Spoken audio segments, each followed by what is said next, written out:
You're listening to the latest Flyers Talk podcast presented by Great Railing. I am Jordan Hall, and as always, I am joined by the dynamic Joe Fordyce. We are live from Rivers Casino in Philadelphia. And Joe, I feel like fans are starting to think this is what we expected from the Flyers, a team that would struggle to keep the puck out of their net, that would struggle to score at times, and that some losses would start to pile. They're on their longest losing streak so far this season, 4 games, 0-3-1 in this stretch.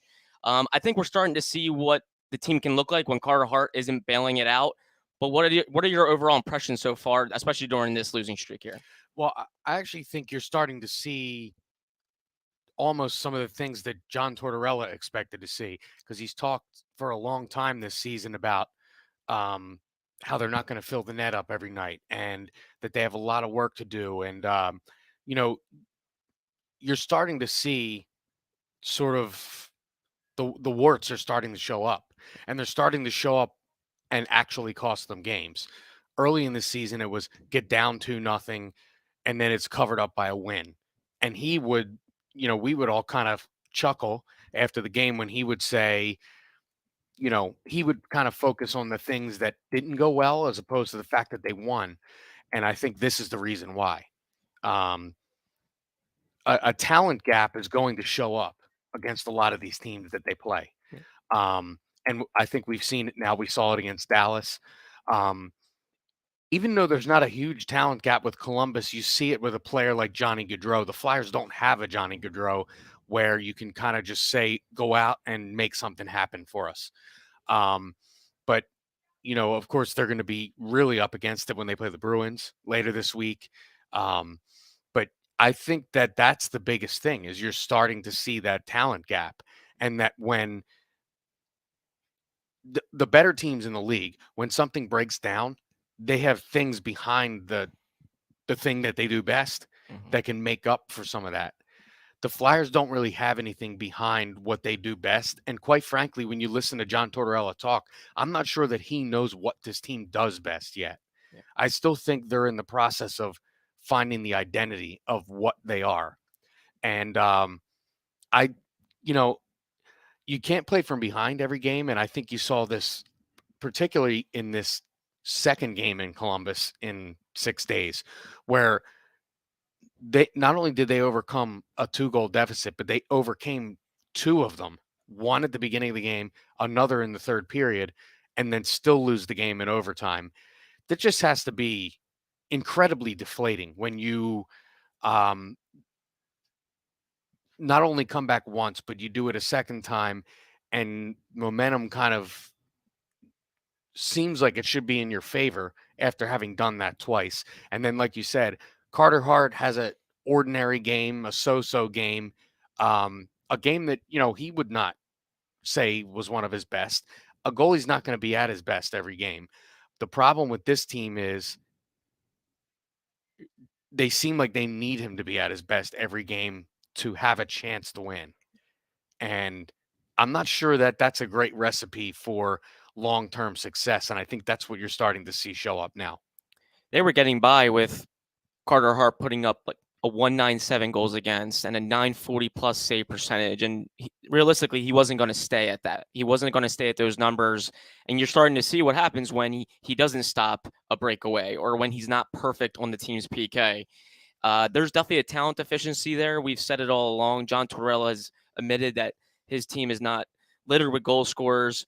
So I think the other night, Joe, after the Stars game on Sunday where they lost 5-1, pretty lopsided loss, and he comes out of it. He goes out of his way to defend his guys and say they're trying, and I like their effort. And I don't care if people boo us. I don't care if people talk badly about us, but these guys are trying. I feel like that's John Tortorella, the spin artist. He's going to spin things and try to change the narrative via the media when he feels like maybe the team's going to hit a new low. How can he maintain their confidence in their effort? And that's the one thing this team can control is how hard they play. They've won games because they play hard, and he knows that's the one thing within their control. And I felt like that was him saying, "Hey guys, I appreciate your trying, and if we keep trying and if we keep playing hard, some more wins will come." I feel like that was his message right there. Did you feel the same? Yeah, and I think also what he's doing here is, and it's something that I've heard from Scott Hartnell, working with him since before they hired John Tortorella, and just in conversation about what it's like to be on his team. It's, when things like how he kind of had that mini brawl in the hallway when he was coaching Vancouver, when he went into the opposing team's hallway in defense of one of his players. And, these are things that galvanize a team when the players see that this is our coach and he has our back, and he's not going to let I'm not going to say that the media was bullying him, but what I'm saying is, if the media, their line of questioning, if he thinks it suggests a lack of effort or something along those lines, and that's not what he perceives, he's going to make it clear this is not what it is. And that's exactly what he did after that game against Dallas. And I think those are the kind of things where you keep the players in your corner while you're coaching them hard. I think that's kind of that balancing act that he has to do. Coach them hard, also let them know you have that you have their back. And we had Cam Atkinson tell us in the offseason about how important that is, to know that your coach has your back. And Scott has said it over and over again to me, and has mentioned, and he mentioned to us about how he wished he had him when he was a younger player, so that maybe you would see that and not necessarily jump to, this guy's such a hard coach and he's on us all the time, and see him more of a guy that's on us all the time, but he'll have if we get backed into a corner, he's going to be right there with us in the corner. And I think that's what you saw after that Dallas game. And you're right. I mean, he's trying to put to he's trying to put to rest the I actually think it was you that asked him about the lopsided nature of that game, and he said he didn't think it was lopsided. Yeah. That was really interesting to me, because when you lose by that score, I don't know how you take away from that other than lopsided, but he clearly did. Yeah. And I found that to be very interesting, and I think that's one of those things where it's he's going to get his message out one way or another. It's going to be very direct, or like you said, he's going to use the media to get the message out, to the masses, to the fans, to to the players, quite frankly, because what happens is,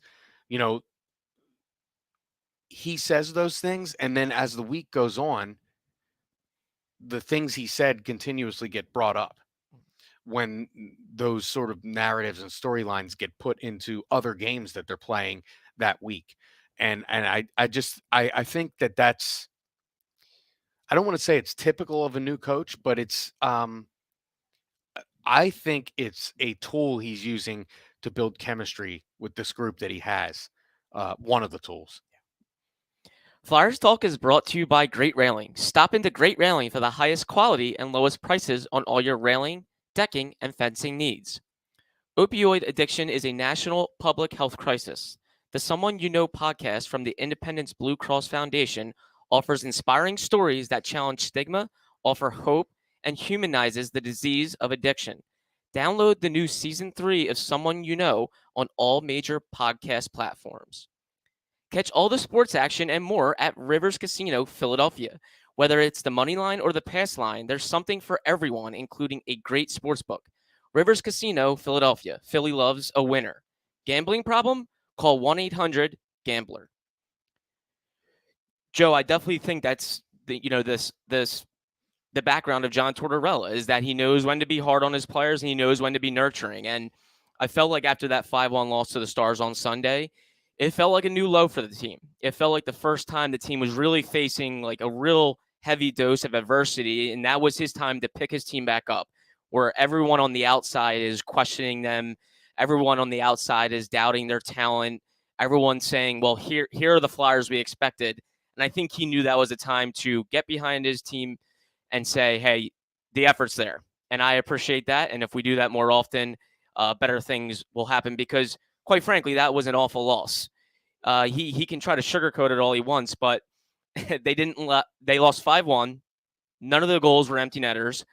2 of them were on the team's PK. 1 was on their own power play, and the other 2 were at even strength. So they fell short in all phases of the game in terms of PK, power play, and even strength. And he comes out and he tries to say, "Hey, well, we're trying." I don't think it was lopsided. So he's going to fight the media a little bit in terms of narrative, but that's his way of defending his team, trying to spin it as best he can, and try to keep the energy level up, because the fact is, it's a young team. It's a young team with not a lot of experience that's coming off an awful year the year prior, where I think negative thoughts can easily creep into these guys' heads. But he's trying to keep it even keel as best he can. I think that's why John Tortorella's had success wherever he goes, is he understands not to get too high, too low, and I think that's a good thing for the Flyers right now. Yeah, and I think what we started this podcast by talking about with the talent gap, he's not going to talk about that, because he's not going to say, well, this team has tons more talent than us. But he's kind of saying it without saying it. I mean, you look at the Dallas game and you have Tyler Seguin scoring, you have Jason Robertson scoring. These are, well, in Sagan's case, a veteran goal scorer, a guy who puts up big point numbers every year. He plays on the top line. Jason Robertson's one of the bright young stars in this league, just signed a huge contract, was a 40-plus goal scorer last year and looked every bit that part against the Flyers on Sunday. So John Tortorella is not going to come out and say, well, they have better players than us. No coach says that. But I think what him saying that they were trying and that it wasn't lopsided indirectly tells you that the team they're playing has more talent, because if you're both putting in the same amount of effort and you lose by 4 goals, that just means the other team's more talented, and that's what we're seeing. Now that night Carter Hart wasn't playing because it was a back-to-back, but still, I mean, I don't think that if Carter Hart was in there, the game would have been that much different. Yeah. Particularly when you pointed out the special teams. I mean, shorthanded goals, power play goals. I mean, that's what's going to happen. It doesn't matter who the goalie is.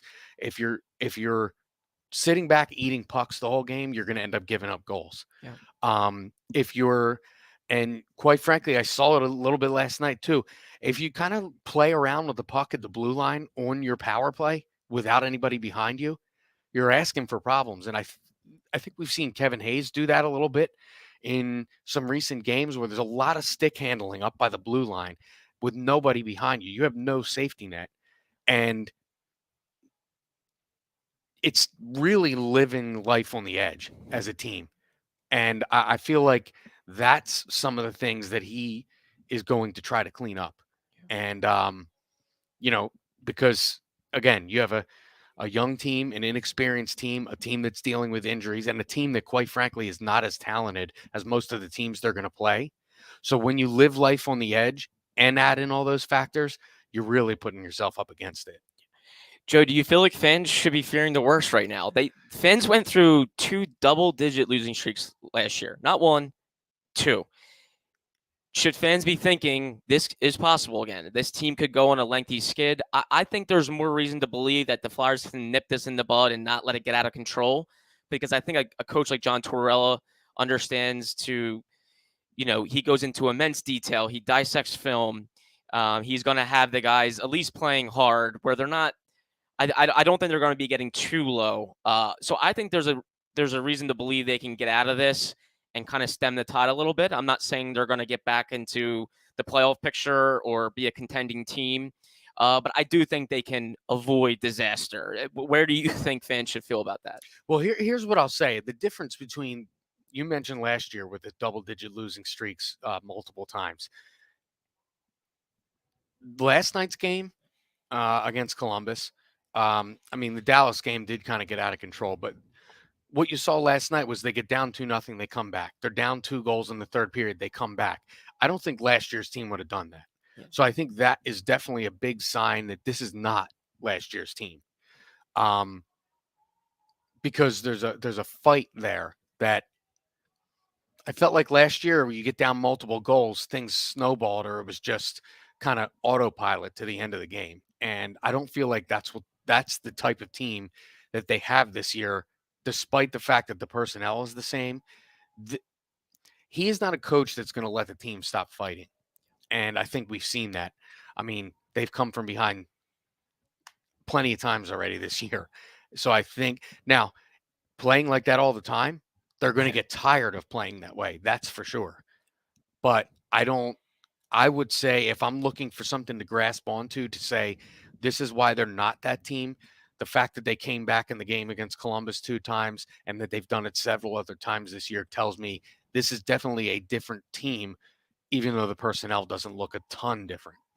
I thought Brian Boucher on the ESPN Plus broadcast last night had a really good point. He felt at the beginning of the game, as he was analyzing the Flyers and what they've done so far, he felt the team's been pretty entertaining and fun to watch. And I think a lot of people will probably argue against that in terms of this team does not score a lot of goals. They don't really have a face, I think, of the team yet. But I will say the effort's there. And I think that's something Philly can take a little bit of pride in, is that they do block shots. They do stand up for one another. And they have a young goalie in net who can be awfully fun to watch. So I do think there's something you can rally behind with this team in the sense of effort, caring for one another. Those sound like cliches, but at least that's there.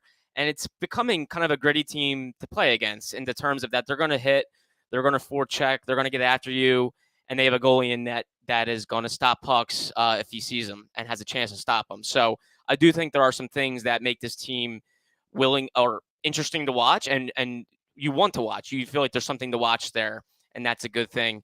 Joe, I will say, I think Johnny Gaudreau was pretty pumped to play the Flyers. I think there was something to it for him that the Flyers weren't all that interested in him. I think he was surprised a bit that they weren't, and that they weren't going to free up cap in the offseason to go after him.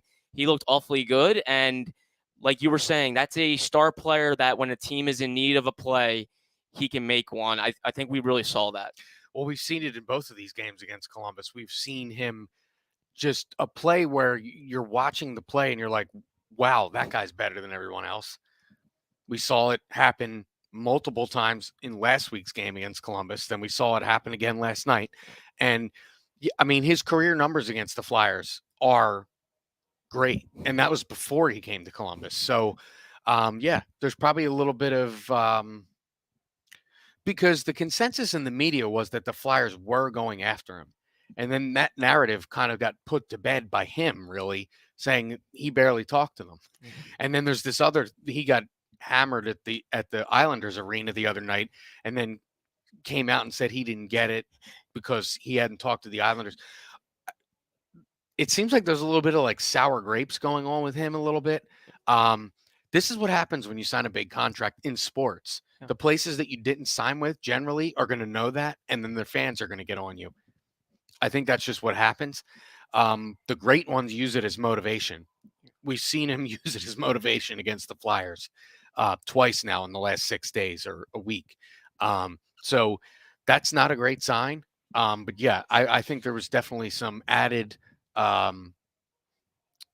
incentive there for him. And then when he comes to Philadelphia to play, I'm sure there's going to be family in the stands to watch, and watch out. The Flyers are going to have to watch out again because, he's going to be on his A game for those games. And again, it kind of just goes back to the talent gap situation. But, if the Flyers had Johnny Gaudreau, I'm not sure how much better of a team they are. This is a team has key pieces that aren't playing because of injury, a new coach, a lot of youth, and quite frankly, a lot of guys playing in the NHL that probably aren't ready to play in the NHL yet, that are sort of learning on the fly. And I'm not like, if you're Johnny Gaudreau, you're almost 30 years old. You've had a lot of experience, a lot of playoff experience. You've scored a lot of goals, a lot of points in this league. I'm not really sure that, this is the kind of situation that would be the best for him. I'm not saying Columbus is, and, but they paid him those money and that's where he went. And I mean, you can't fault him for that. But then when you do that, it's not a great look to have kind of these sour feelings toward multiple other places because, everybody was in play. Yeah. You would think. Yeah. We don't know the details, but I mean, if you really wanted to play here, you could have played here. If you really wanted to play with the Islanders, you could have played with the Islanders. I mean, you're free. That's the beauty of free agency as a player, is that you get to kind of dictate what's going on. Yeah. And but you know, the whole idea, not that he really did this about Philly, but the whole idea that you sign with a team and then you go, well, why is this team's fans treating me this way? And it kind of comes with the territory. I mean, It does. look at in the history of sports, the guys that the great ones are generally hated or booed or whatever the case may be against the teams that they face. Yeah.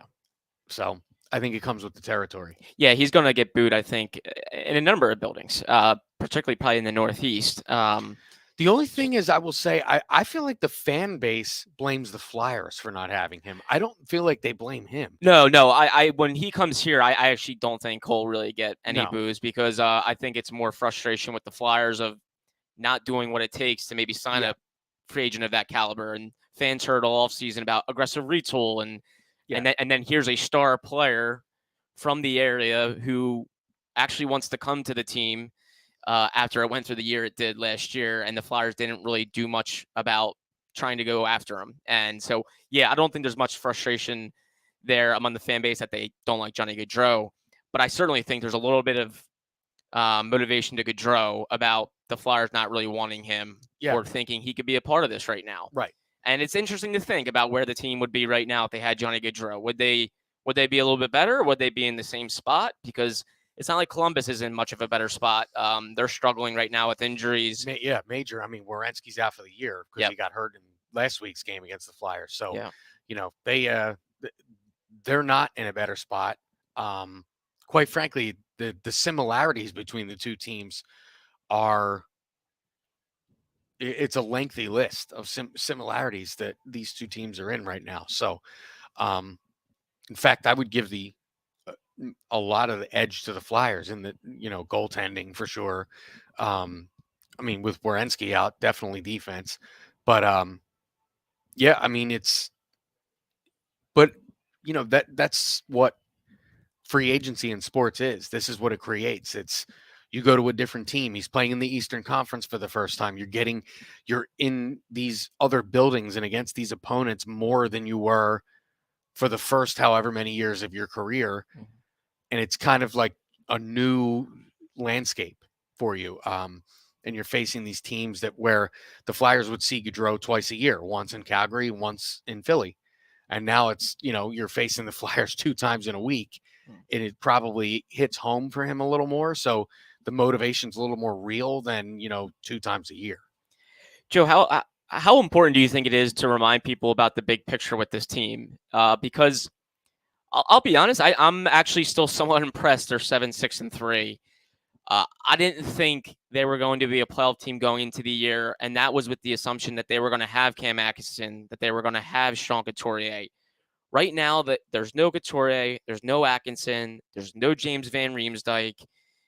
Wade Allison just went down, and they're actually staying afloat. And their goal differential's not out of control. They're preventing goals at a decent clip. So I'm actually overall somewhat impressed that they are where they are right now. I do think there is concern that these losing kids could start to pile, just given how injured they are, how inexperienced they are, and that Carter Hart's not going to be perfect. He's not going to be heroic every single night. So I do think there's reasons to be concerned that some losses could really start to pile, and it could get a bit ugly. But overall, big picture, I do think they've cut down on their goals against. And I'm seeing guys play hard, and I'm seeing them make life somewhat easier on Carter Hart. I think those are positives fans can kind of wrap their arms around. Yeah, and I think the whole idea of being hard to play against is a big thing that hasn't been the case for the last few seasons, really since the bubble. And I think we're seeing that, and part of that is not allowing goals, making things easier on your goaltender. Those things they're doing. The goal scoring is the problem. We knew goal scoring would be a problem. John Tortorella knew goal scoring would be a problem. And he reiterates it every chance that he gets. So, yeah, it's definitely impressive. But what I will say is that style of play, it becomes tiring. And then when when it becomes tiring, what's going to happen? More goals are going to go in. Your goaltender is not going to be great every night. Your defense isn't going to be great every night. You're going to take penalties. These are all things that we've seen go on really now in the last few games. You start to see the penalties go up. John Tortorella was fired up about that the other night because, and it frustration leads to penalties, being tired leads to penalties, and that's what we're starting to see. Yeah. And but I think that's part of. It's tough to say that penalties are part of the big picture with this team, but because of the roster you have and the plan you have in place means you're playing through this year with a team that is significantly um, at a deficit when it comes to talent against a lot of their opponents. And that's what's going to happen. It's just, no one went into this season saying, you know what, if Travis Konechny scores 50 goals, they'll be a lot better, because no one has the expectation that he's going to score 50 goals. His, the old saying, like the back of the hockey card or the back of the baseball card, doesn't say that he's a 50 goal scorer. And that goes for Kevin Hayes. It goes for many of the players they have. The problem with the big picture, I think, is that a lot of fans don't know what the big picture is exactly, because right now you don't have you have a significant lack of goal scoring, and you don't have any cap space, and you have contracts that are tied up. Kevin Hayes, Travis Konechny, Ivan Provorov, Sean Couturier. You have Cam Atkinson with years left on his deal. You have a lot of guys that have term left on their deal that's going to limit what else you can do. So really, what is the big picture? I think that's what people are struggling with, not necessarily focusing on it, but what are they focusing on? And I'm not really sure that's John Tortorella's job to tell us.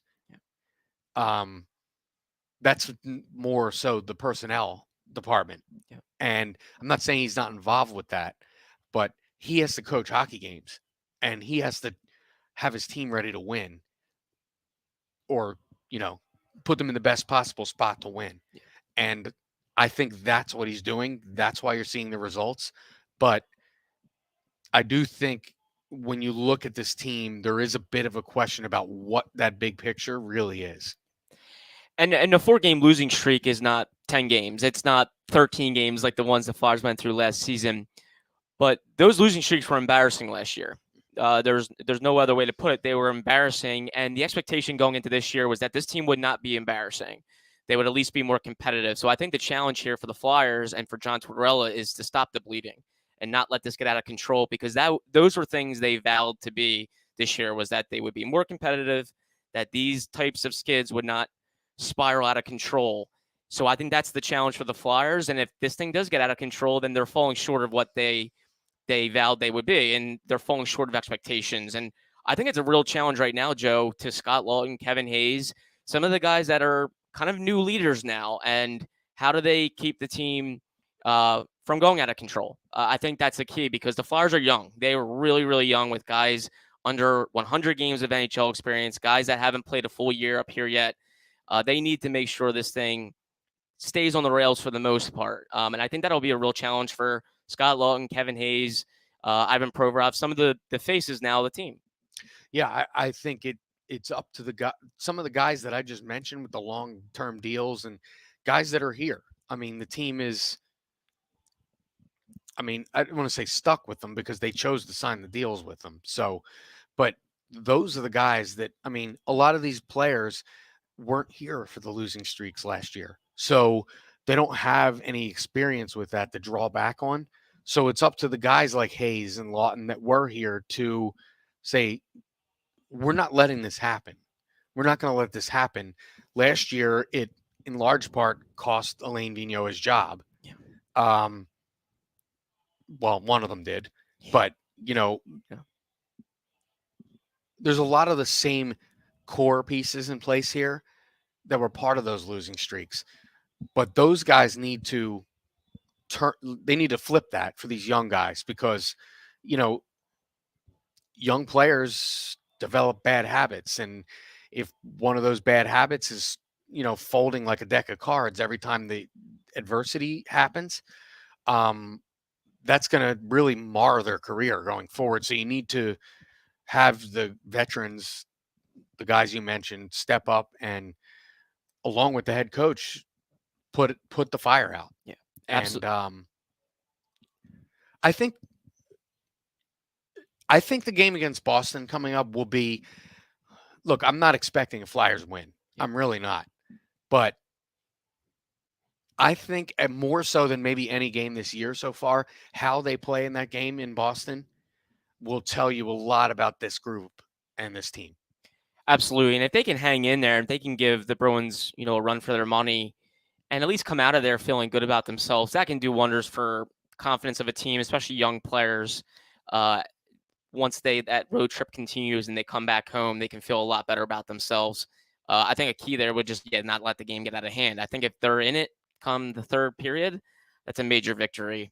Joe, I'll finish this off with a little talk about Claude Giroux back in the building over the weekend. He got kind of his hero's welcome, as he should, and that was pretty neat to see. The standing ovation was long, it was lengthy.